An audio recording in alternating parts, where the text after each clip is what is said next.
잠시 기도하겠습니다. 하나님 아버지, 감사합니다. 주께서 우리를 예배의 자리 가운데 찬송하게 하시고 기도하게 하시며 또 이 시간 귀한 하나님의 말씀을 들으며 하나님과 교제하게 하시니 감사합니다. 온전히 주님의 말씀만 선포되게 하시고 그 말씀을 우리가 하나도 빠뜨려뜨리지 않고 다 듣고 순종하는 믿음을 우리에게 더하여 주시옵소서. 예수님의 이름으로 기도드립니다. 아멘. 많은 사람들이 예수님을 알고 그 이름을 알고 하지만 정확하게 예수님을 다 안다고는 볼 수가 없습니다. 심지어 예수님께서 육신으로 오셨던 예수님 당시의 이스라엘 사람들조차도 예수님에 대해서 온전히 알지는 못했습니다. 어떤 사람들은 예수님을 얼마 전에 죽은 세례 요한이 부활한 것이다, 어떤 사람들은 엘리야다, 혹은 예레미야다, 선지자 중에 한 사람이다, 이렇게 예수님이 뛰어난 것을 인정하면서 그렇게 추측했던 경우도 있습니다. 그것보다도 더 낮게 예수님을 본 사람은 저 사람은 갈릴리 사람이야, 목수의 아들 요셉의 아들이야, 조금 더 집안 사정을 아는 사람들은 속도 위반 결혼을 했던 그런 부정한 사람이야 라고까지 예수님에 대해서 이야기를 했습니다. 여러분, 이것들은 다 예수님을 모른다고 할 수 없는, 분명히 예수님에 대한 지식은 지식입니다. 하지만 이 지식들이 바른 지식은 아닙니다. 왜냐하면 예수님이 그런 걸 안다고 해서, 출신지가 어디고 어디 갔다 이런 거 안다고 해서 구원받지는 못하기 때문입니다. 구원받지는 못하는 믿음, 그럼 구원받는 바른 믿음은 무엇인가? 예수님이 누구신가에 대한 바른 대답이 바로 그것입니다. 예수님께서 주시는 대답, 아니 예수님이 누구신지에 대한 바른 지식과 그 지식에 대한 굳은 신뢰가 있어야 구원 얻는 믿음이라 할 수 있습니다. 모든 사람은 예수님께서 너희는 나를 누구라 하느냐, 이 질문에 대해서 바른 대답을 해야 구원을 얻을 수가 있습니다. 실제로 예수님께서 물어보시죠. 물어보시기도 하셨죠. 언제 물어봤습니까? 마태복음 16장에서 예수님께서 제자들에게 그러면 너희는 나를 누구라 하느냐, 제자들 가운데 베드로가 이렇게 대답했습니다. 시작. 눈치 굉장히 빠르신 분들이 많아서 주는 그리스도시요 살아계신 하나님의 아들이시니이다, 이 대답을 했을 때 예수님께서 굉장히 기뻐하셨던 모습을 우리가 볼 수 있습니다. 바로 이것이 예수님에 대한 바른 지식이었고 구원 얻는 믿음의 출발점이기 때문에 예수님께서 그의 대답을 칭찬하셨던 모습을 봅니다. 그 대답을 조금 분석에 들어가면 예수님을 주님이라고 고백했던 것은 나와 예수님 간의 그 관계에 대해서 얘기했던 거고, 하나님의 아들이십니다, 예수님의 존재의 근원이 하나님이시고 하나님과 동등하신 하나님의 아들이라는 사실을 보여줬습니다. 그리고 또 하나 그리스도라는 장면에 우리가 주목합니다. 오늘 본문에서 예수님이 그리스도라는 장면에 그걸 주목할 건데, 그것은 예수님께서 무슨 일을 하시는 분이라는 사실이 나타납니다. 예수님은 무슨 일을 하시느냐? 그리스도의 일을 하시는 분입니다. 그럼 그리스도가 무엇입니까? 라고 했을 때 그리스도는 원래 원뜻이 무엇입니까? 기름 부음을 받은 사람이란 뜻이죠. 구약 성경에 나오는 여러 많은 사람들 중에 하나님께서 하나님 나라의 일꾼들이 참 많이 있는데 그 중에 특별한 사람을 선택해서 하나님께서 직책을 주시고 사명을 주시고 성령을 부어주시며 모든 사람 앞에 공인하실 때가 있습니다. 그때 하나님께서 그 사람 머리 위에 기름을 부으셨어요. 어떤 사람들이었습니까? 왕이었고 제사장이었고 선지자였습니다. 그러니까 예수님께서 그리스도다라고 얘기했을 때는 예수님께서 왕의 일을 하시는 분, 선지자의 일을 하시는 분, 제사장의 일을 하시는 분이라는 뜻이에요. 그러면 왕과 선지자와 제사장이 많고 많은 일을 하지만 그 중에 오늘 본문에서 대답을 찾는다면, 성경이 왕, 제사장, 선지자의 사명을 굉장히 많이 말해주는데 그 중에 오늘 본문과 관련해서 생각해 본다면 구체적으로 예수님께서 무엇을 하시는 분입니까? 우리 1절을 한 번 더 읽도록 하겠습니다. 시작. 그리스도께서 우리를 자유롭게 하려고 자유를 주셨으니 그러므로 굳건하게 서서 다시는 종의 멍에를 매지 말라. 아멘. 여러분, 첫 번째 질문을 하겠습니다. 예수님께서 우리를 위하여 무엇을 하셨습니까? 방금 읽으셨는데요. 예수님께서 우리를 위하여 무엇을 하셨습니까? 자유를 주셨습니다. 예수님께서 그리스도께서 우리를 자유롭게 하려고 자유를 주셨습니다. 여러분, 영어 성경이나 헬라어 성경을 읽을 수 있는 분들은 보시면 여기에 대해서 자유를 굉장히 강조합니다. 보통 헬라어 성경을 보면 처음에 먼저 오는 단어가 강조된다라고 이야기하는데, 여기서는 자유를 위하여 예수님께서, 그리스도께서 너희를 해방시키셨다. 자유를 위하여 그리스도께서 너희를 풀어주셨다. 이렇게 본문의 의미를 조금 더 강하게 설명하면 그렇게 됩니다. 그럼 여러분, 예수님께서 우리를 위하여 자유를 주셨다 그랬는데 그건 뭘 밑에 깔고 있습니까? 지금 그 전에는 너희가 자유롭지 않았다는 것을 깔고 있거든요, 전제로. 그러면 우리가 그 전에 자유롭지 않은 상태에 있었습니까? 라는 두 번째 질문을 하게 해봅니다. 우리는 자유롭지 않았습니까? 그 전에 예수 믿기 전에도 우리는 정말 자유롭게 살지 않았습니까? 우리가 어렸을 때는 어른 되면 내 맘대로 할 수 있겠지, 어른 돼 보니까 더 그렇지 못하는 거, 어렸을 때가 더 좋았다, 이런 그 차원이 아니라 우리는 정말 자유롭지 않았습니까? 네, 자유롭지 않았습니다. 아담과 하와가 범죄한 이후로 태어난 우리들은 아담과 하와가 에덴에서 쫓겨난 그 상태처럼 우리가 하나님 앞에서 자유롭지 않았습니다. 피조물로서 창조주를 자유롭게 사랑할 수 있었던 그 권리가 완전히 박탈된 상태, 죄악에 속박된 상태가 바로 우리 자신들의 모습이었습니다. 그런데 죄의 속박 아래, 죄악의 속박 아래 있다는 말은 바꿔 말하면 율법의 속박 아래 있다는 말과 같습니다. 왜냐하면 죄악을 무엇으로 구별합니까? 무엇이 죄인지 무엇이 죄가 아닌지를 무엇으로 구별합니까? 법으로 구별하죠. 율법으로 구별하기 때문에 내가 죄악의 속박 아래에 있다, 이 말은 율법의 속박 아래에 있다는 말과 같습니다. 그럼 구체적으로 율법이 우리를 속박한다, 이것이 어떤 뜻인가 생각해 볼 수 있는데, 여러분 하나를 짚고 넘어가면 율법이 무엇입니까? 이건 조금 어렵고요. 율법이 누구의 법입니까? 이건 더 쉽죠. 율법은 하나님의 법이에요. 율법은 하나님의 법입니다. 그러니까 하나님께서 지으신 세계 안에 있는 사람들은 다 지켜야 됩니다. 군대에 가보신 분들은 내 위에 소대장이 있거나 중대장이 있거나 대대장, 사단장이 있으면 그 사람들이 말한 것을 지켜야 합니까? 안 지켜도 됩니까? 다 지켜야 합니다. 왕의 명령은, 지휘관의 명령은 그 밑에 있는 사람들이 다 지켜야 합니다. 마찬가지로 하나님의 법인 율법도 창조주께서 말하셨기 때문에 피조물된 우리 모두는 지켜야 합니다. 율법은 하나님의 법임을 다시 한번 확인합니다. 하나님께서 선하시니 그 율법도 역시 선합니다.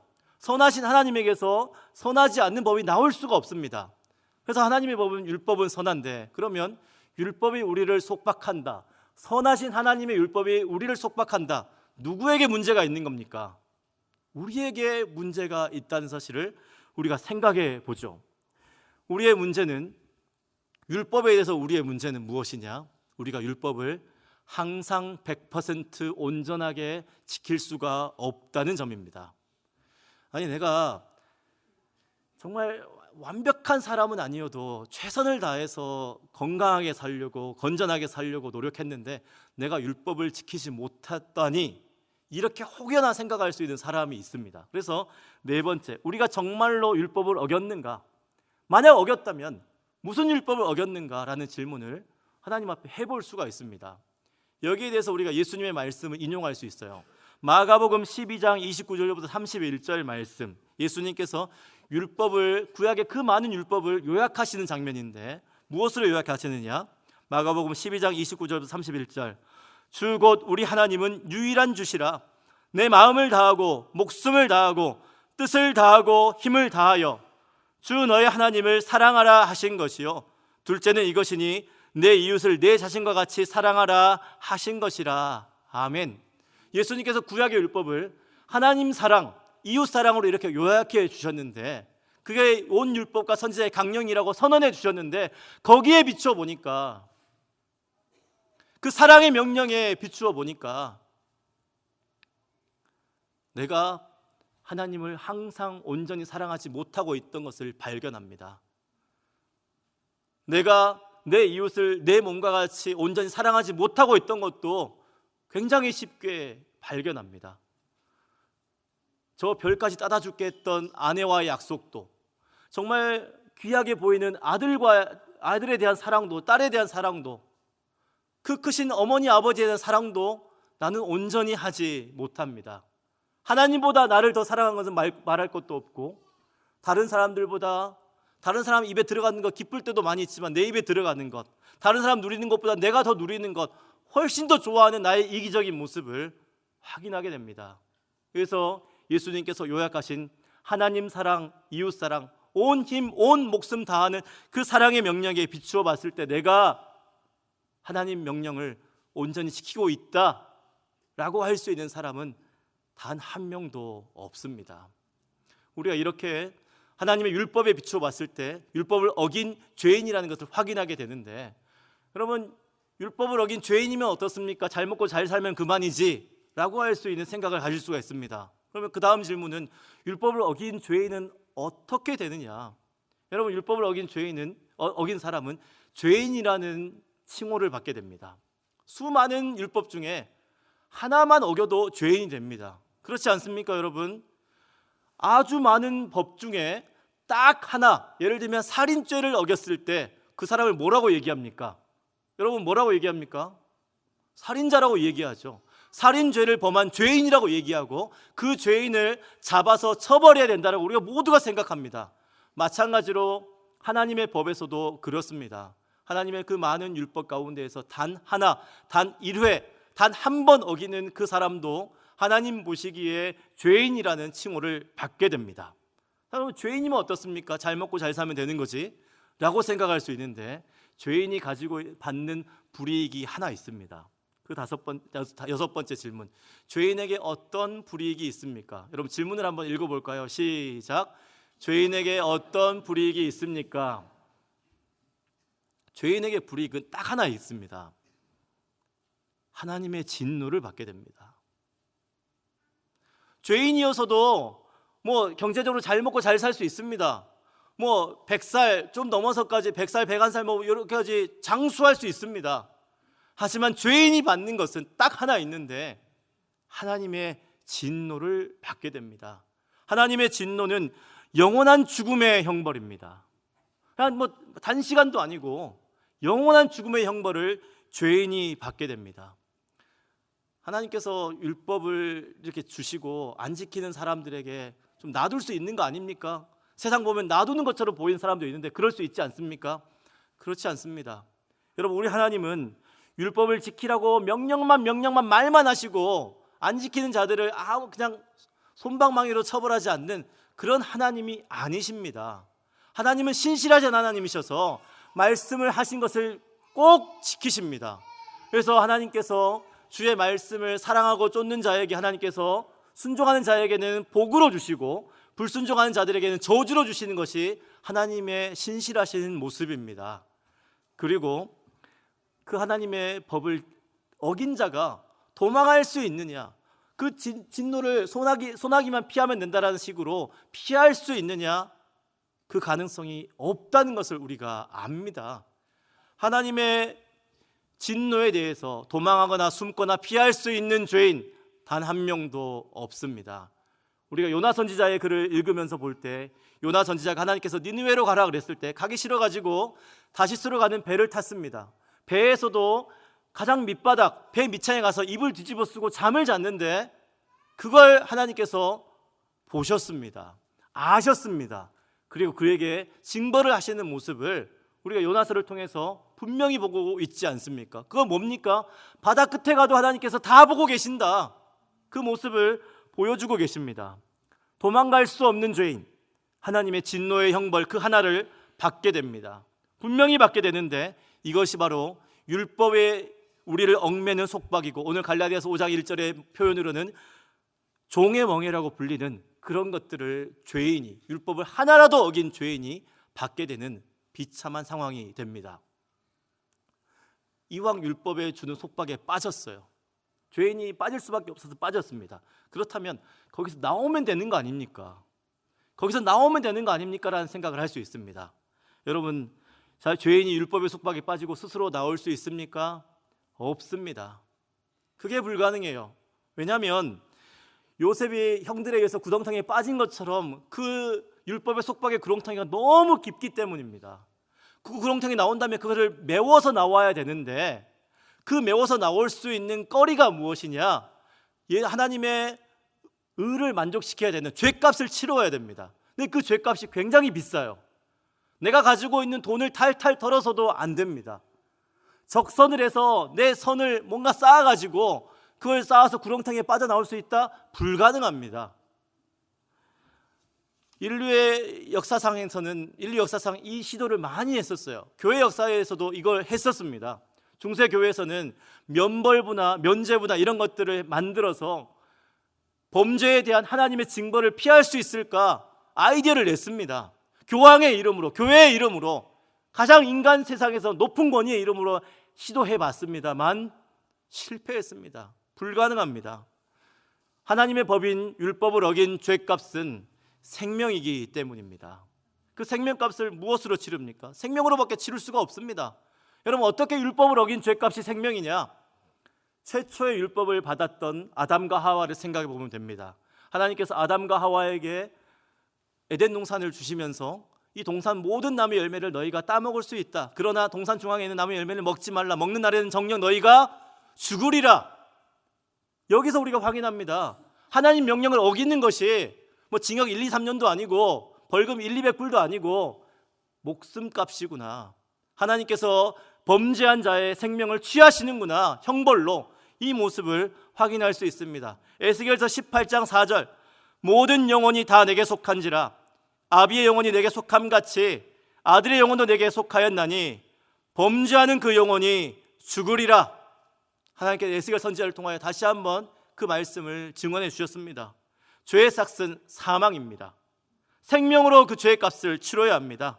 그렇기 때문에 나의 죄에 대해서 내 생명으로 죄값을 치르고 유유히 걸어나갈 사람이 한 명도 없습니다. 그렇다면 어떤 사람은 이렇게 생각할 수 있습니다.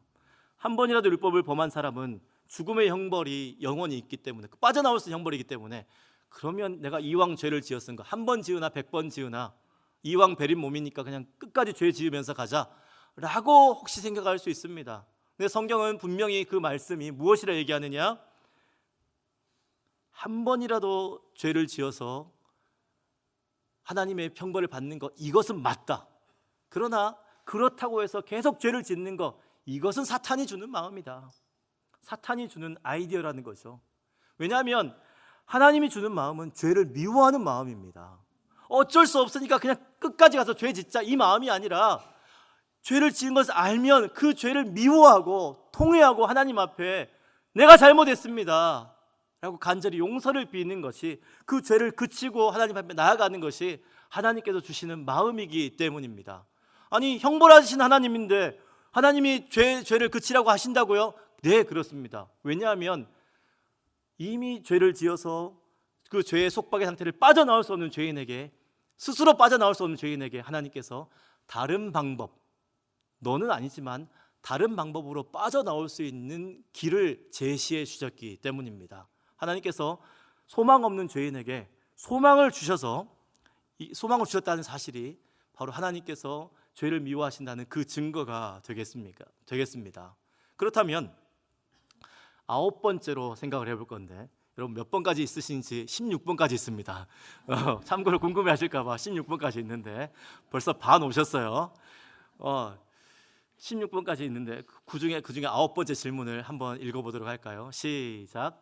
하나님께서 주신 죄인이 죄값을 치르는 방법은 무엇입니까? 여러분 생각해 보십시오. 내가 죄인의 한 명으로 생각해 보십시오. 지금까지 내가 봤을 때 내가 하나님 앞에 범죄한 죄인이었고, 벌 안 받으면 되지. 벌 받아요. 벌이 작으면 되지. 커요. 영원해요. 그럼 빠져나오면 되지. 못 빠져나와요. 스스로 못 빠져나온 상황에서 그냥 죄 지어버릴까? 아니, 그건 하나님이 원하시는 게 아니라는 것을 우리가 알았어요. 그렇다면 하나님께서 새로운 방법으로, 너 말고 다른 방법으로 살 길을 주셨다. 그게 뭡니까? 눈이 번쩍 띄어서 할 수 있는 질문이죠. 그럼 뭡니까? 하나님께서 주시는 방법. 하나님께서 스스로 우리가 내 죄값을 칠 수 없는 것을 아시는 하나님께서 다른 생명이 죄값을 치를 수 있도록 허락해 주셨어요.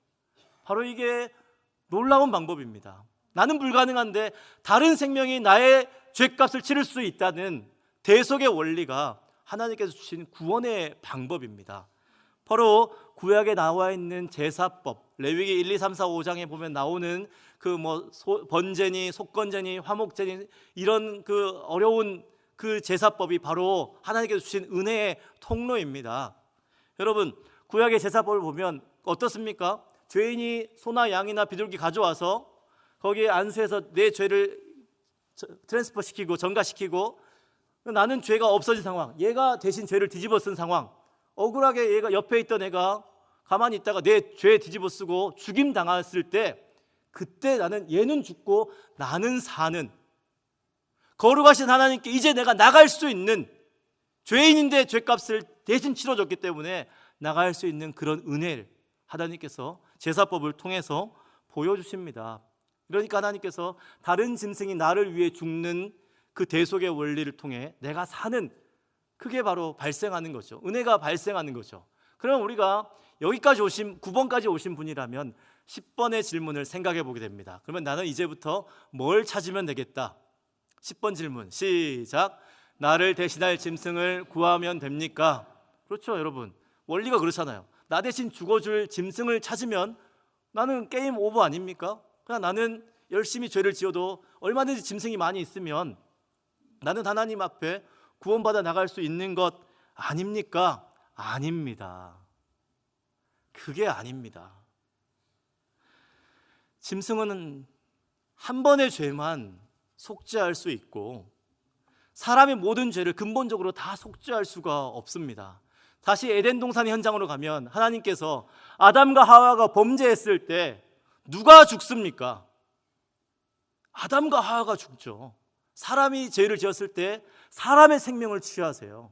그렇기 때문에 짐승이 대신 죽어서 내가 산다는 것은 나의 구원에 대한 일말의 가능성, 열린 가능성을 보여주시는 차원이지, 모든 짐승을 통해서 모든 사람이 구원받을 수 있다, 이것을 보여주시는 장면이 아닙니다. 구약 제사에 나타나는 양, 소, 비둘기 이런 것들은 짐승의 생명이 대속제물로 사용될 수 있다는 것을 열어주시는 차원밖에 되지 않습니다.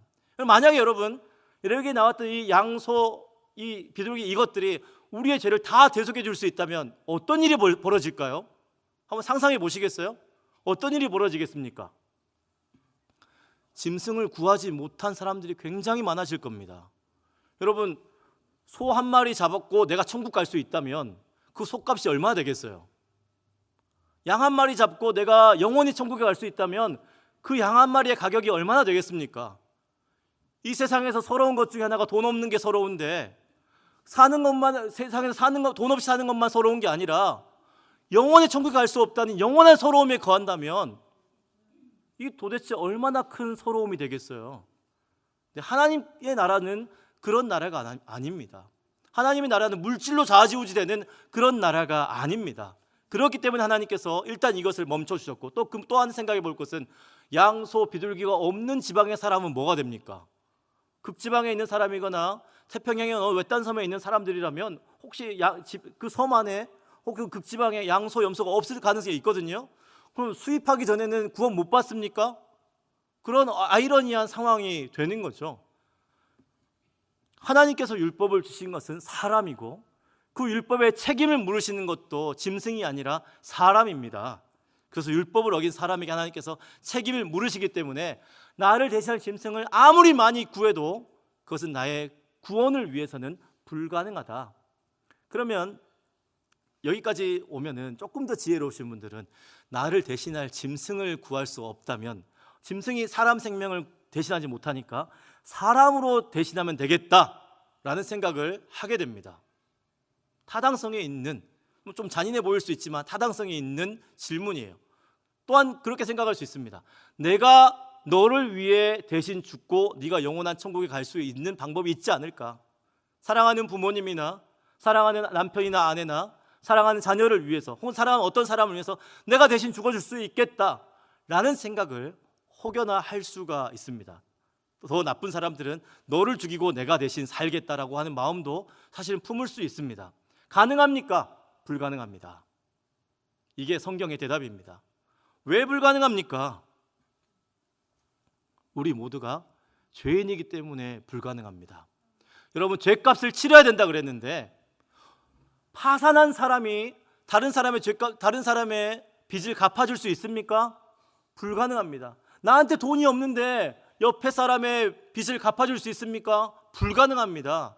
모두 죄인이어서 모두 하나님께 죄의 빚이 있는데 나도 못 갚는데 너 빚을 갚아줄 수 있다? 너도 못 갚으면서 내 빚을 갚아줄 수 있다? 불가능한 말입니다. 그래서 우리가 아무리 노력해도 아무리 사랑하는 사람이라 할지라도 그 죄값을 대신 치러줄 수 없고 대신 받을 수도 없습니다. 아니, 사람 생명, 죄에 대한 사람의 죄값을 사람 생명으로 하면 하실 수 있다고 그랬는데 이거 완전히 불가능해서 하나님께서 불가능한 길을 그냥 보여주신 거 아닙니까? 아닙니다. 오늘 너무 아닙니다가 많이 나오는데 아닙니다. 이것도 아닙니다. 나를 대신하여 죄값을 치를 수 있는 사람 이 세상에 없습니까? 있습니다. 있습니다. 이 세상에서 볼 수 없어도 이 세상에 보였죠. 성경을 통하여 이 세상에서 보이신 한 분 계십니다. 누굽니까? 예수님입니다. 예수님이십니다. 예수님이 사람이세요. 사람 중에서도 죄 없는 사람이세요. 어떻게 예수님이 죄 없는 사람이 되셨습니까? 죄가 있는 방법, 아담과 하와 이후로 남녀 사이에 그렇게 태어난 것이 아니라 성령으로 잉태되어 여자의 몸에서 태어나신 방법, 죄 없는 방법으로 태어나셨어요. 이제는 예수님의 생명은 다른 사람의 죄를 위해서 대신 죽어줄 수 있는 유일한 가치가 있는 생명이라는 것을 우리가 확인합니다. 그런데 사람의 생명으로 하나님의 그 크신 진노를 다 감당할 수가 없습니다. 이게 진짜 어려운 문제인데, 여러분, 사람으로서는 무한하신 하나님의 진노를, 죄에 대한 진노를 감당이 안 됩니다. 나훔서 1장 6절을 보면 나훔 선지자가 이 말을 합니다. 누가 능히 그 분노 앞에 서며 누가 능히 그 진노를 감당하랴. 그의 진노가 불처럼 쏟아지니 그로 말미암아 바위들이 깨지는도다. 여러분, 다시 읽어보면 누가 능히 그 분노 앞에 서며 누가 능히 그 진노를 감당하랴. 무슨 말입니까? 하나님의 분노를 감당할 수 있는 사람이 있다 없다? 없다는 말이죠.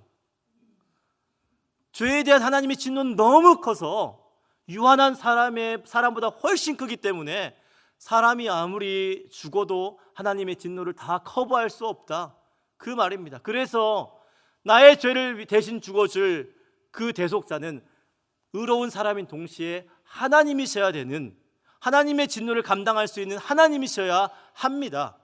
바로 그런 조건을 다 갖춘 분이 계시죠. 아까 얘기했던 참 사람, 의인이신 예수님. 그 예수님이 누구십니까?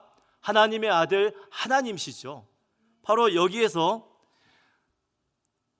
우리가 유일하게 기댈 수 있는 언덕, 나의 구원을 위해서 기댈 수 있는 언덕 하나, 예수님을 발견합니다. 여러분, 이제 마지막 단계가 남았어요. 어떤 단계가 남았습니까? 우리가 간이식이 필요하거나, 내가 간이식이 필요하거나 신장이식이 필요하거나 했을 때 혈액형이나 이런 거 다 맞는 사람을 찾아야 되죠. 일단 이게 1번이죠. 다 찾았어요. 근데 그 사람이 만약 우리 집안의 철천지 원수라면 어떻게 됩니까? 이거 굉장히 난감한 상황이 발생하죠. 그 사람이 오케이를, 신장이식이나 간이식에 동의해 주지 않으면 나는 못 받습니다. 억지로 그렇게 얘기할 수 있겠지만 그건 놔두고 그 사람이 해주지 않으면 나는 살지 못합니다. 우리가 찾았어요. 죄인으로서 우리가 나의 죄를 위해서 죽을 가치가 있는 생명, 의인이신 사람이신 예수님, 그리고 하나님이신 예수님 찾았어요. 근데 이 예수님께서 과연 나를 위하여 죽어주시겠느냐? 수많은 아닙니다의 답 말고 여기에서는 그렇습니다라는 대답을 감사하게도 우리가 성경으로부터 듣습니다. 예수님께서 우리를 위하여 기꺼이 대속제물로 죽어주셨습니다. 첫 번째 이유는 하나님께서 약속을 지키시는 신실하심 때문입니다. 우리 하나님은 약속을 지키시는 분이십니다. 한번 약속하면 그걸 지키세요. 아담과 하와 첫 타락 이후에 하나님께서 심판하실 때 그때 동시에 구원의 약속을 베풀어 주셨습니다. 창세기 3장 15절 한번 찾아볼까요?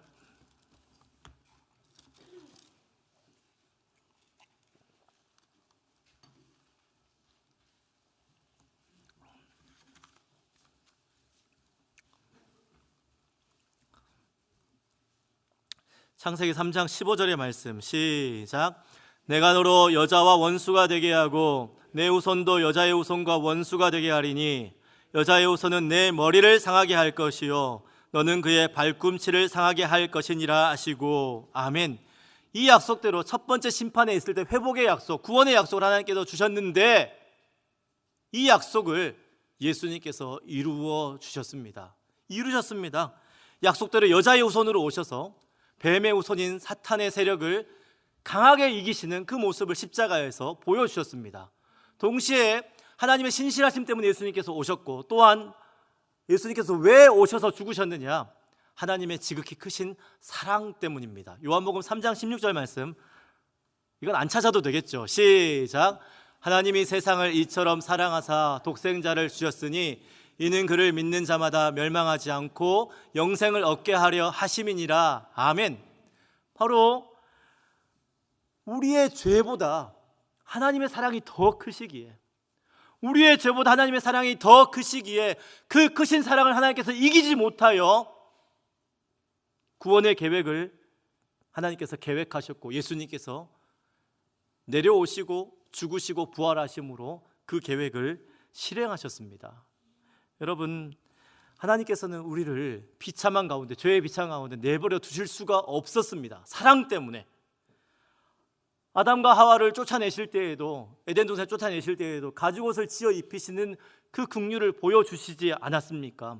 공의도 크시고 사랑도 크신 하나님, 그 하나님께서 그 사랑과 더불어 신실하심 때문에 예수님을 우리에게 보내셨고 예수님께서 나를 위해 죽고 사심으로 우리가 죄악의 속박, 율법의 속박 아래서 우리를 자유케 하시는 구원의 역사를 베풀어 주셨습니다.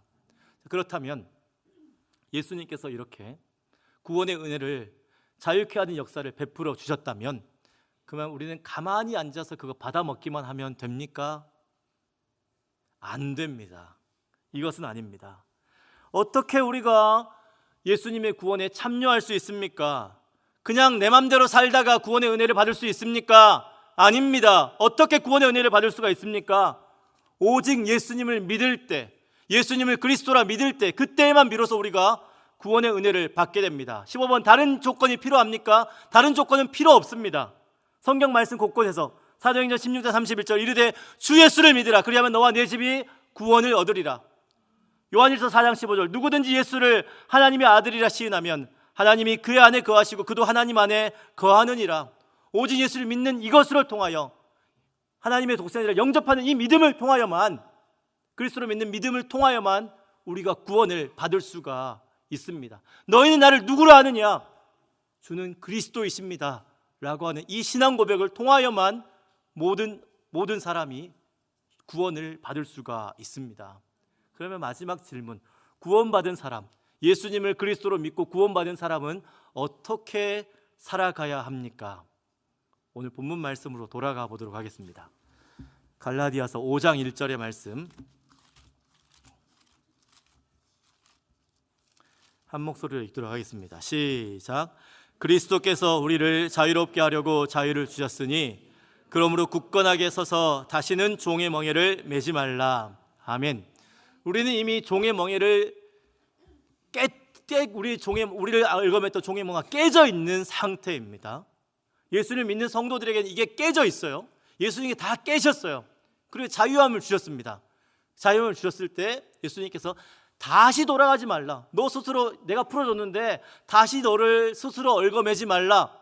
내가 종의 멍에를 다시 맨다는 거, 그거 뭡니까? 예전처럼 내 욕심 따라 사는 것이, 예전처럼 하나님 사랑을 제대로 하지 않고 이웃 사랑도 제대로 하지 않는 겁니다. 예수님께서 주신 자유는 그 모든 것을 떠나서 이제는 하나님을 온전히 사랑할 수 있게 하셨고 예수님과 한 몸으로서 이제는 사람을 온전히 사랑할 수 있는, 다른 사람을 위해 죽으신 예수님처럼 우리가 사랑할 수 있는 그런 사랑의 자유를 예수님께서 우리에게 허락해 주셨어요. 그 자유함을 따라 사는 방법이 무엇입니까? 내 마음대로 사는 것이 아닙니다. 누구의 마음대로 살아가는 겁니까? 2절부터 나오는 거 보면, 5장 2절부터 나오는 모습을 보면 내 마음대로 내 육체의 욕심을 따라가는 것이 아니라 성령의 소욕을 따라가는 것. 성령의 소욕을 따라가는 것이 무엇입니까? 성령께서 감동해 주신 말씀, 하나님 말씀으로 살아가는 것이 바로 우리가 예수 그리스도께서 베풀어 주신 자유를 온전히 누리는 것입니다. 그거 말고 내 마음대로 사는 것은 다시 한번 예전처럼 돌아가는 것, 종의 몽해를 스스로 매는 정말로 어리석은 그런 행동입니다. 이게 바로 이것을 위해서 예수님께서 이 땅에 오시고 모든 고통을 참으시고 십자가에 죽으시고 부활하셨습니다. 사랑하는 성도 여러분, 예수님은 그리스도이십니다. 그리스도로서 예수님은 우리를 죄악의 비참에서 건져내셨습니다. 다른 말로 율법의 속박에서 우리에게 자유를 주셨습니다. 오직 예수님을 그리스도로 믿는 사람에게만 이 자유함을 하나님께서 허락해 주십니다. 예수님을 그리스도로 믿는 구원 얻는 복된 믿음을 기회 있을 때마다 전파하시고, 예수님을 그리스도로 믿는 복된 믿음이 우리 교회 안에, 여러분 우리 교회 안에 충만하시기를 주님의 이름으로 축원드립니다. 아멘.